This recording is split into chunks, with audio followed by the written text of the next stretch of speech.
Nous sommes ici sur le site de l'ancien dépôt de Saint-Guilain. Ce site a été créé à l'initiative de la Société nationale des chemins de fer Vicino au début des années 1900. Le site était principalement destiné à l'entretien des trams. Depuis 1937, ce site comporte un dépôt d'hydrocarbures.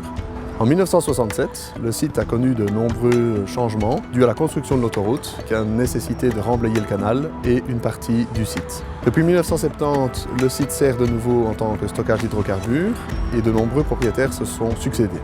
En 2009, Total décida d'arrêter les activités de stockage d'hydrocarbures sur ce site et m'a demandé de le dépolluer. Nous nous sommes retrouvés face à des impacts en hydrocarbures légers de type gasoil dans des sols fort hétérogènes, allant du remblai minier au limon plus classique, en passant par de la tourbe qui contenait plus de 60% de matière organique. Cela impliquait, malgré une concentration en hydrocarbures relativement faible, de devoir traiter ces sols via un procédé thermique. Le bilan environnemental de cette opération était relativement défavorable. Dès lors, une réflexion a été initiée avec notre partenaire dans ce projet, le Bureau d'études environnementales Royal Asconing DHV. À l'issue de cette réflexion est née l'idée de tenter la remédiation du site à l'aide d'une phytotechnologie. Étant une première pour nous, nous avons décidé de signer un accord de recherche avec l'Université catholique de Louvain, dont l'objectif était de déterminer le mélange optimal d'espèces végétales, premièrement résistantes aux hydrocarbures présents dans les différents sols, et deuxièmement ayant le meilleur potentiel de phytoremédiation. Pour expliquer rapidement le projet et la technique qui a été mise en place ici sur le terrain, c'est ce qu'on appelle du land farming planté. Donc on a excavé le sol et on l'a étalé sur une couche de 50 cm de profondeur avec un géotextile en dessous imperméable. Et puis on a installé un couvert végétal.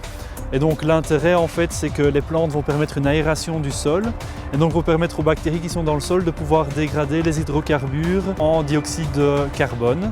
Étant donné que les terres sont polluées en hydrocarbures, il fallait s'assurer que l'eau de percolation ne serait jamais en contact avec du sol propre.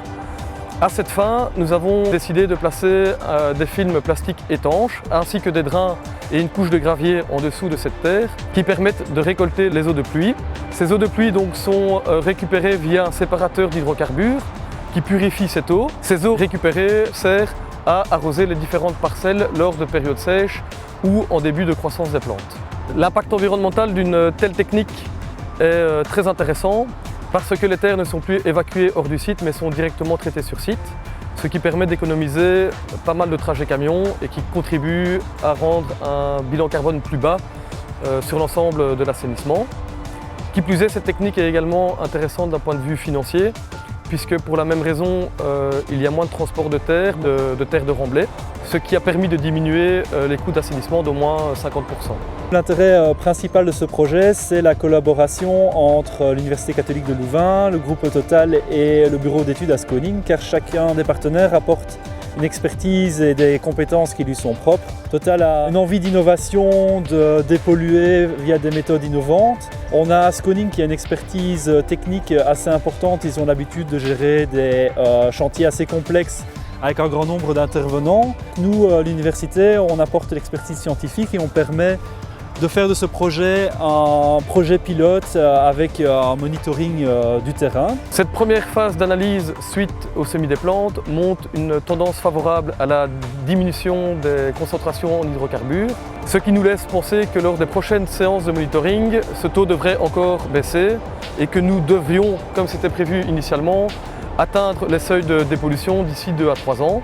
À ce moment, les terres pourront retourner à leur emplacement original et le site pourra être considéré comme dépollué.